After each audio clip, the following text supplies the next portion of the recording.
오늘 본문은 성전 앞에서 날 때부터 못 걷게 되니 안진병이죠. 이 사람이 고침받는 그런 내용입니다. 1절 말씀 보면은 제9시 기도 시간에 베드로와 요한이 성전에 올라갔다라고 되어 있습니다. 제9시 기도 시간에 성전에 올라갔다. 유대인들은 관습적으로 3시, 6시, 9시 이렇게 세 번을 기도했다고 합니다. 경건한 유대인들은. 그런데 이 시간은 9시, 그러니까 오후 3시쯤을 말하는 거거든요.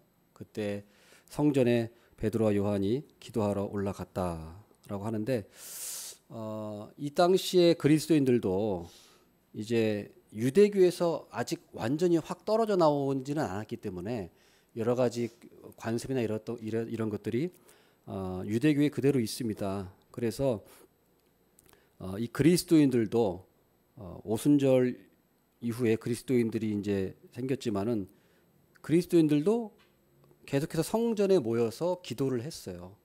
그래서 2장 46절에도 보면은 날마다 마음을 같이하여 성전에 모이기를 힘쓰고 이런 말씀이 있거든요. 그러니까 이 그리스도인들이 계속해서 성전에 모여서 기도했는데 그냥 아무 때나 모인 것은 아니고 유대인들이 모이는 그런 시간에 3시, 6시, 9시 이렇게 모여서 기도했다는 거죠.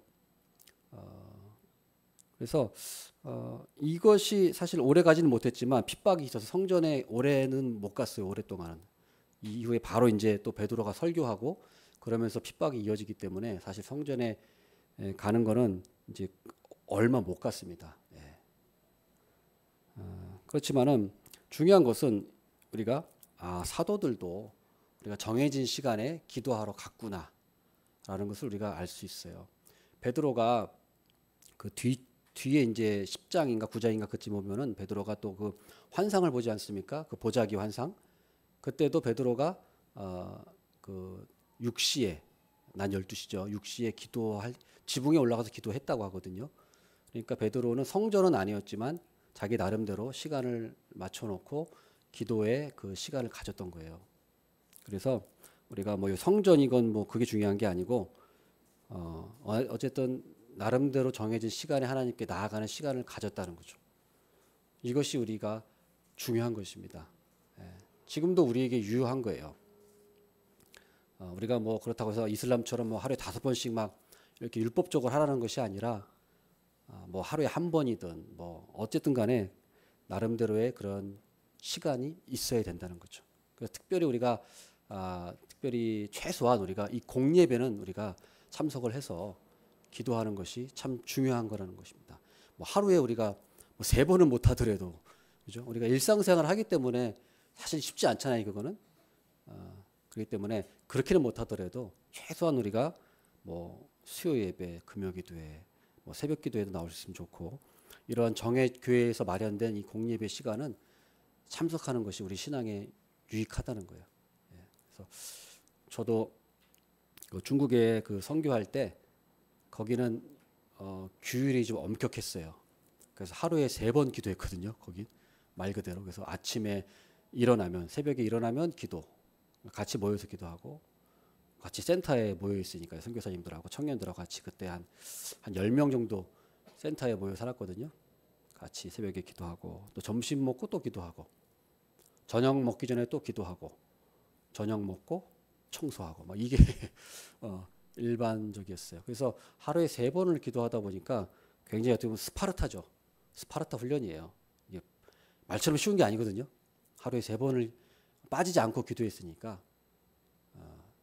그래서 3번을 기도하게 되면은 사람이 기도의 달인이 됩니다.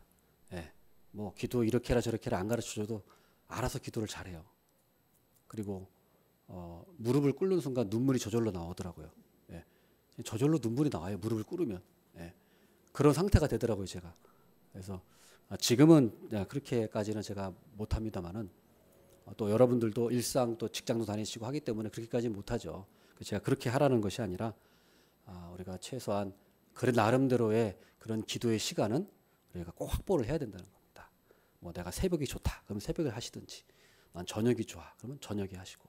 아니 난 낮에 좋아. 그럼 낮에 하시든지.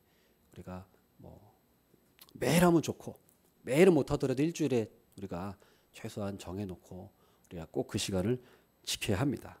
왜냐하면은 이게 별거 아닌 것 같아도 우리가 이 습관, 이 기도의 습관, 또 예배의 습관 이것을 무시 못하는 겁니다. 무시 못해요 이게. 별거 아닌 것 같지만 그냥 뭐 왔다 갔다 하는 것 같을지라도 아닙니다. 엄청난 습관이에요.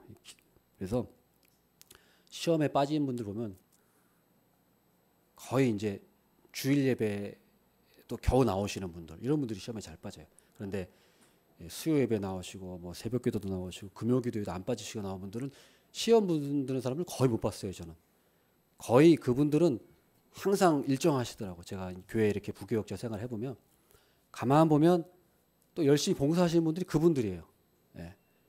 꼭 공예배에 잘 참석하시고 때마다 일만 참석하시는 분들이 봉사하시더라고요. 그래서 신기해요. 그 보면은 그분들이 또 신앙이 견고하고 우리가 밥도 그렇잖아요. 밥도 먹었다 안 먹었다 그러면 안 되죠. 항상 일정하게 먹는 사람이 건강한 거예요. 별거 아닌 것 같지만 그 습관, 밥을 제때에 잘 먹는 습관이 건강을 유지하는 비결이듯이 우리가 우리의 영적인 우리의 신앙도 마찬가지입니다. 우리가 공적인 예배 또 내 기도의 시간 이것을 우리가 지킬 때 우리가 시험에 들지 않아요. 꼭 우리가 공예배 잘 나오던 사람이 안 나오면 꼭 시험에 들더라고요. 꼭 그래요. 주일 예배도 나오다가 한두 번 빠진 사람은 꼭 시험에 들어요. 희한해요. 그래서 우리가 오늘 이 기도의 시간을 사도들도 지켰습니다. 사도들도 지켰어요. 근데 하물며 우리가 뭐라고 무슨 용가리 통뼈도 아니고 우리 신앙생활을 그렇게 안 하고도 잘할 수 있다라고 누가 우리가 말할 수 있겠습니까? 사도들도 그렇게 했는데 그렇죠? 그래서 우리도 우리가 신앙생활 잘하고 있다고 잘하고 있는 것이 아니라 내가 얼마만큼 예배를 참석하고 또 기도의 습관을 들이고 있느냐 우리가 그것에 좀 자신을 돌아보고 또 그렇지 못했다면은 조금이라도 또 시간을 좀 더 이번에 결심을 하셔서 확보하는 시간을 갖기를 바라겠습니다.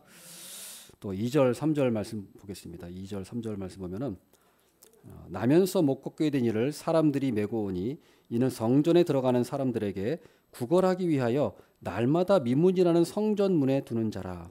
그가 베드로와 요한이 성전에 들어가려 함을 보고 구걸하거늘. 잘 아시는 내용입니다. 우리 성전 앞에서 이 안진뱅이가 날마다 구걸을 했어요. 주위의 사람들이 이 안진뱅이를 성전에 데려다줘서 구걸할 수 있게끔 또 도와줬죠. 그래서 이 사람은 밤낮 매일 이 성전 앞에 와서 구걸하는 것이 이 사람의 일이었습니다. 이 사람에게 무슨 희망이 있었겠어요? 그저 하루 구걸해서 구걸하면 뭐 때도 벌겠습니까? 그저 그거 조금 모아서 그저 그날 먹고 사는 거죠. 무슨 희망이 있겠어요? 그러니까 이 사람은 아무 희망도 없고 그저 그냥 사람들 지나갈 때마다 돈을 구걸하는 그것밖에 없는 것입니다. 그런데 놀랍게도 하나님께서 이 사람에게 이 사람이 구하지 않은 것, 이 사람이 전혀 생각지도 못하고 구하지도 않았던 것을 하나님께서 주셨잖아요. 걷게 해주셨잖아요. 또 믿음으로 하나님의 자녀가 되게 해주셨잖아요. 이 안진뱅이가 그런 것을 뭐 생각이나 했습니까? 걸을 거라고 생각했겠습니까? 뭐 하나님의 어떤 복을 받을 거라고 생각했겠어요? 이 사람은 저주받은 존재거든요. 지금 율법에 의하면 이 사람은 부정한 자고 성전에 들어가지도 못하고 유대인의 경멸받는 멸시받는 그런 사람일 뿐이에요. 자기 스스로도 그렇게 생각하고 있었을 겁니다. 아무 희망도 없고 축복도 없고 저주받은 인생이에요. 그냥 죽지 못해 살고 있는 인생입니다. 이 사람은. 그러니까 하나님께 뭘 구할 줄도 모르고 그런 것도 없어요. 저주받은 존재이기 때문에 영적으로. 그런데 이 사람이 그냥 매일 그저 구걸만 하고 돈만 달라고 또 이렇게 바라봤는데 하나님께서 구하지도 않은 복을 주셨잖아요. 하늘의 복을 주셨어요. 자, 이것이 바로 우리의 사실은 모습입니다. 우리 다 마찬가지 아니었습니까? 아닌 사람이 누가 있어요? 여기 중에 누가 하나님을 알아가지고 하나님을 찾았습니까? 예수님 믿기 전에? 아니에요. 다 이 사람처럼 하나님을 구하지도 않았고 하늘의 복이 뭔지도 몰랐고 다 그랬어요. 한 명도 예외 없이 다 마찬가지입니다. 누가 하나님에 대해서 알았습니까? 그러나 우리 하나님께서 그런 자들에게 은혜를 베푸신 거예요. 이게 하나님의 그런 은혜를 주시는 방식이에요. 자, 이사야 65장에 잘 나와 있지 않습니까? 이사야 65장 1절에 나는 나를 구하지 아니하던 자에게 물음을 받았으며 나를 찾지 아니하던 자에게 찾아냄이 되었으며 내 이름을 부르지 아니하던 나라에 내가 여기 있노라 내가 여기 있노라 하였노라. 이게 하나님의 은혜예요. 내가 무슨 뭐 언제 하나님 알아가지고 하나님을 구했습니까? 하나님이 찾아와 주셨어요. 하나님이 우리에게 구하지도 않았는데 하나님이 우리에게 은혜를 주시고 찾지도 않았는데 하나님이 우리를 찾아오셨어요. 이 안진뱅이의 이 모습이 바로 우리의 모습이라는 거예요. 그래서 우리가 그 은혜를 늘 생각하면서 감사해야 합니다. 근데 사실 우리도 사실 여기서 자유롭지 않아요. 우리가 지금 예수님을 믿고 있지만 사실 우리는 많이 어리석어서 아직도 세상의 것을 구하고 있지 않습니까? 하나님의 복을 구해야 하는데 우리는 늘 세상의 복을 구하고 있어요. 그렇게 우리가 신앙생활을 오래 하고 믿음이 좋은 것 같았어도 언제 모르게 나는 항상 세상의 복을 구하고 있다는 모습입니다. 그만큼 우리 인간이 어리석고 어리석은 거예요. 그만큼 우리 인간이 진짜 구해야 할 걸 구하지 않고 늘 세상의 것들 자꾸 세상의 복들 비교하면서 나 좀 더 좋은 차 언제 타나, 좀 더 좋은 집 언제 사나, 좀 더 좋은 뭐 옷 언제 입나, 좀 더 좋은 거 세상에서 좋은 거 자꾸 그런 것만 우리는 항상 머릿속에 뭐 누가 시키지 않아도 그냥 자동 그냥 그게 들어가 있어서 참 우리가 정신 차리지 않으면은 하나님의 복을 구하는 것은 쉬운 일이 아닙니다. 이 안진뱅이와 같은 거예요. 늘 세상의 것만 구하고 있는 거예요. 사람들의 돈, 주머니에서 얼마 나올까 이것만 바라면서 우리가 사실은 인생을 보내고 있는 거 아니겠습니까? 뭐 그렇다고 해서 그 사람이 특별히 제가 뭐 잘못했다는 게 아니라 누구나 다 그렇다는 거예요. 누구나 다 그렇게 돼 있어요. 그러니까 정신 차리지 않으면 그러니까 자꾸 하나님 말씀을 보지 않고 기도하지 않으면 뭐 가만히 있어도 홍수나 물에 떠내려가는 건 자연스러운 이치 아니겠습니까? 가만히 있으면 그냥 떠내려가는 거예요. 그걸 우리가 자꾸 그걸 거슬러 올라가려고 노력을 해도 이제 제자리 걸음인데 그걸 거슬러 올라가려면은 얼마나 우리가 또 힘들겠습니까? 그래서 우리가 자꾸 우리가 말씀을 기억하면서 기도하면서 기도의 습관을 들이고 자꾸 이 생각과 이런 것들을 말씀에 복종시키려고 하는 그런 우리의 모습이 필요한 줄로 믿습니다. 그 다음 6절 말씀 보겠습니다. 6절.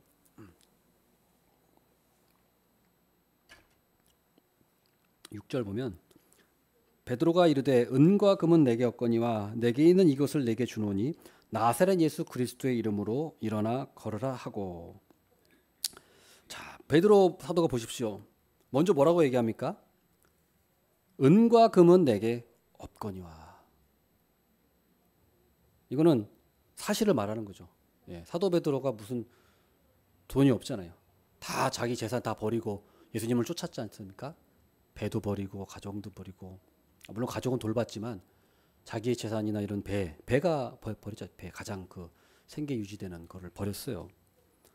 없습니다. 예수님만 쫓아다녔어요. 은과 금은 내게 없었다는 거예요. 사도들도 다른 사도들도 마찬가지입니다.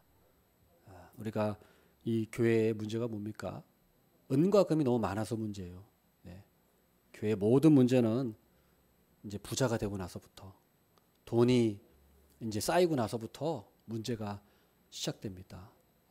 돈이 없었을 때는 아무 문제가 없었어요. 오히려 더 십시일반 모아서 교회를 위해서 이렇게 헌금도 하고 이렇게 하다가 이제 돈이 많아지면은 자꾸 이제 이게 잘못된 길로 가는 거죠. 예. 인간의 그 탐욕이 거기서부터 나오는 거예요. 가족도 마찬가지 아닙니까? 부모가 재산이 많으면 오히려 자녀들이 싸웁니다. 부모가 돈이 없고 가난하면 오히려 자녀들이 아이고 우리 부모 고생했는데 맨날 이렇게 잘 살지도 못하고 평생 가난하게 살았네 하면서 부모를 오히려 도와주면서 공경하면서 더 형제들이 사이가 좋아요. 뭐 다 그런 건 아닙니다만 예, 대체로. 그러나 돈이 많고 보십시오. 뭐 그 우리나라에도 대기업들 보면은 이제 부모가 죽을 때 되면 자녀들이 막 뭐 싸우잖아요. 그 유산 때문에 대기업 회장들 보면은. 그래서 우리가 이것도 그런 거예요. 예. 참 이 생각을 우리가 버리지 않으면은, 그러니까 돈이 많아야 우리가 행복하다. 돈이 많아야, 물론 돈은 필요합니다. 우리가 필요한 만큼은 있어야 돼요. 예, 우리가 살 집도 필요하고 먹고 살 것도 필요합니다. 그게 필요 없다는 게 아닙니다. 그 정도는 우리가 최소한 확보를 해놔야죠. 그것도 없이 뭐 무대뽀로 나는 하나님을 믿고 하는데 그거는 아니에요. 예, 최소한의 내 생계 유지할 거는 우리가 또 있어야 합니다. 하나님이 우리 이걸 주신 거예요.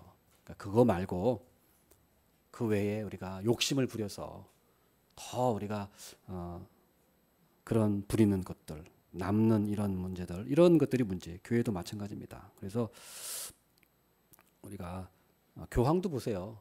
뭐 사도 베드로의 뭐 후계자라고 하는데 얼마나 사치스럽습니까? 왕관도 막 이만한 거 쓰고 앉아 있고 막 화려한 옷에 막 지팡이도 막 화려한 거 들고 있고, 예? 완전 왕이잖아요, 왕. 예? 그리고 그 교황청이라고 하는 완전히 그 나라를 소유한 그 사람 아니겠습니까? 그리고 성당도 크게 대성당도 가지고 있고 어마어마하게. 예. 베드로는 나에게 은가금이 없거니와라고 말했는데 베드로 후계자라고 하는 교황은 엄청난 부자죠. 예. 말이 안 되는 거예요. 그러나 우리 기독교도 사실은 여기서 자유롭지 못합니다. 예. 교회가 너무 지금 물론 우리나라 교회가 아직도 7, 80%는 작은 교회라고 합니다. 아직도 미자립 교회 작은 교회가 많아요. 엄청나게 대부분 다 작은 교회. 그러나 몇몇 아마 한 20, 30% 되는 교회들이 문제예요. 예. 물론 작은 교회라고 해서 뭐 문제가 없는 건 아니겠으나 돈에 관한 한은 특히 큰 교회일수록 이게 참 쉽지 않은 문제. 그래서 우리가 오히려 돈이 조금 없더라도 교회가 조금 없더라도 오히려 성도들끼리 사랑하고 서로 섬기면서 사는 것이 저는 더 좋다고 봅니다. 예. 누구나 마찬가지예요. 뭐 저 사람이니까 그렇지. 아니 저도 마찬가지입니다. 돈이 많아지면 욕심이 생기는 거예요. 예. 다 그렇습니다. 누구나 다 그래요. 예. 지금 여러분 당장 아무도 모르는데 여러분 조금만 뭐 하면 여러분 앞에 만약에 5억이 떨어진다. 예? 아무도 몰라. 그럼 여러분은 어떻게 하시겠어요? 거기서 자유로울 사람이 있을까요? 쉽지 않을걸요. 예. 그래서 돈이 많은 것이 복이 아니고, 예? 돈이 없어도 하나님 우리에게 먹고 살 수 있도록 또 충분히 주신다고 믿습니다. 그러니까 욕심 부리지 말고 우리가 사도 베드로처럼 은과 금은 내게 없을지라도 내 안에 우리가 하나님이 계신다. 하나님이 내 진정한 보물이다. 라는 그러한 믿음만 가지고 살면 우리의 모든 필요를 하나님이 채워주시고 또 살아가는데 아무 문제가 없다는 사실을 믿으시기를 바라겠습니다. 아멘. 그래서 나사렛 예수 그리스도의 이름으로 일어나 걸으라 라고 말했어요.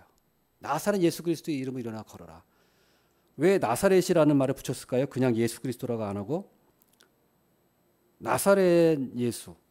나사렛이 사실은 경멸의 언어거든요. 나사렛. 그 앞에서도 요한복음에 나오죠. 요한복음에도 아니 나사렛에서 어떻게 선한 것이 날 수 있겠느냐 하면서 나사렛이라고 하는 지역 자체가 낙후된 지역이고 선한 것이 날 수 없는 지역이라고 이미 유대인들은 생각하고 있었어요. 그 경멸의 그 나사렛. 근데 거기에서 예수님이 나사렛 예수 그리스도로 오셨잖아요. 나사렛 예수. 예. 나사렛 예수. 그래서 걸으라라고 말했습니다. 걸으라. 예. 사도가 걸으라라고 말하니까 그 안진뱅이가 그 말을 믿었습니다. 예, 믿었어요. 이게 말씀이 선포됐을 때 믿었습니다. 그러니까 하나님의 역사가 일어난 거예요. 우리가 그게 원리입니다. 하나님의 말씀이 선포될 때 우리가 믿으면 하나님의 역사가 일어난다. 이게 원리예요. 이 믿음을 누가 주시는가? 바로 성령님께서 우리에게 믿음을 주시는 겁니다. 그냥 내가 믿고 싶어서 믿는 것이 아니고 이 안진뱅이의 마음을 하나님께서 그때 베드로에게 걸으라라고 말했을 때 그걸 들었을 때 안진뱅이에게 하나님께 성령의 역사가 그 마음을 감동시킨 거예요. 그래서 그 베드로의 말씀을 하나님의 말씀으로 받았을 때 역사가 일어난 거죠. 만약에 안진뱅이가 베드로가 내겐 은과 금이 없거냐라고 말했을 때 벌써 시선을 돌렸을 수도 있습니다. 안진뱅이가 말한 건 은과 금인데 베드로가 내겐 은과 금이 없거냐라고 말하면 에이? 하면서 이 사람 말을 이렇게 들 것도 없다라고 그냥 내팽개쳤을 수도 있어요. 그러나 하나님께서 이 안진뱅이의 마음을 그때 딱 붙잡으셔서 감동시키셔서 베드로의 말을 주목하게 한 거죠. 그래서 하나님의 말씀을 딱 듣게 해가지고 역사가 일어난 거예요. 그래서 여러분도 마찬가지입니다. 우리 이 원리가 여기서 벗어나지 않아요. 우리가 역사가 일어나려면 하나님의 말씀이 선포되고 그 말씀을 하나님의 성령이 각 사람의 마음을 감동시키셔서 믿음으로 그 말씀을 하나님의 말씀으로 믿고 그러면 하나님의 역사가 일어나는 것입니다. 여기서 벗어나는 건 없어요. 그래서 우리가 해야 할 일은 하나님의 말씀이 선포될 때 잘 주의 깊게 듣고 믿음으로 받아들이는 것입니다. 그러면 하나님의 역사가 일어나는 줄 믿습니다. 그래서 이제 완전히 나았다. 보시면은 7절 오른손을 잡아 일으키니 발과 발목이 곧 힘을 얻고 뛰어서서 걸으며 그들과 함께 성전으로 들어가면서 걷기도 하고 뛰기도 하며 하나님을 찬송하니. 자, 완전히 나았어요. 완전히. 그래서 이제 부정한 자, 저주받은 자에서 깨끗한 자, 완전한 자가 됐습니다. 율법 아래에서는 불구요, 부정한 자였습니다. 그러나 예수 그리스도의 믿음으로 주님의 은총을 입어서 이제 깨끗한 사람이 됐고 완전한 사람이 됐어요. 그래서 율법 아래에서는 성전에 들어갈 수가 없었어요. 늘 성전 앞에까지는 왔습니다. 그러나 구걸만 했지 성전에 한 발자국 들어가지 못했어요. 평생을. 그러나 자 이제 보세요. 어떻게 됐나? 성전으로 들어갔다고 하고 있어요. 자, 성전으로 들어갔다고. 어디 나와 있습니까? 8절에. 뛰어서서 걸으며 그들과 함께 성전으로 들어가면서 걷기도 하고 뛰기도 하며. 자, 이게 놀라운 거죠. 성전으로 이제 들어간 거예요. 이제 왜요? 이제 안진뱅이에서 다 났잖아요. 치료됐잖아요. 이제 정한 사람이고 이제 깨끗한 사람이고 완전한 사람이에요. 그래서 이제 성전에 들어갔어요. 이것도 참 놀라운 일이죠. 평생을 성전에 들어가지도 못했던 사람이 성전에 들어가게 됐다. 이게 바로 우리 하나님의 은혜입니다. 우리도 마찬가지로 율법으로는 하나님의 성전에 들어가지 못했어요. 우린 죄인이고 더러운 자고 율법을 한 번이라도 어긴 자는 다 부정한 자입니다. 그러나 하나님께서 예수 그리스도의 은혜로 우리의 모든 죄를 다 용서하시고 우리를 깨끗게 하시고 또 우리의 그 불구, 우리의 장애 같은 것들을 다 회복시키신 거예요. 그래서 우리가 하나님 앞에 성전 안에 우리가 들어갈 수 있는 그런 자격과 은혜를 받은 줄 믿습니다. 자, 그런데 사람들이 이 안진뱅이가 나왔어요. 그러니까 이제 베드로를 주목합니다. 베드로를 칭송하는 거예요. 그래서 11절에 보면 나은 사람이 베드로와 요한을 붙잡으니 모든 백성이 크게 놀라며 달려나아가 솔로몬의 행각이라 불리우는 행각에 모이거늘 베드로가 이것을 보고 백성에게 말하되 이스라엘 사람들아 이 일을 왜 놀랍게 여기느냐 우리 개인의 권능과 경건으로 이 사람을 걷게 한 것처럼 왜 우리를 주목하느냐. 아니 이제 베드로가 난리 난 거예요. 아니 사람들이 이제 베드로를 붙잡고 막 베드로를 칭송하고 막 베드로를 쳐다보면서 안 그렇겠어요? 안진뱅이 아니 평상시 그 사람들도 안진뱅이 뻔히 아는 사람인데 이 사람이 지금 났잖아요. 날 때부터 안진뱅이인데 다 눈들 봤잖아요. 얼마나 신기해요. 그러니까 이제 베드로를 이제 주목하는 거예요. 와 대단한 사람이다. 능력자다. 기적을 행하는 자다. 그러니까 베드로를 붙잡고 이제 막 베드로를 막 신처럼 여기니까 어떻습니까? 베드로가 펄쩍 뛰는 거죠. 아니 왜 나를 주목하느냐? 이것을 내 개인의 권능과 경건으로 이 사람을 걷게 한 것처럼 왜 나를 주목하느냐? 예? 이렇게 베드로가 오히려 난리가 났어요. 자, 여기서 중요한 말씀이 있습니다.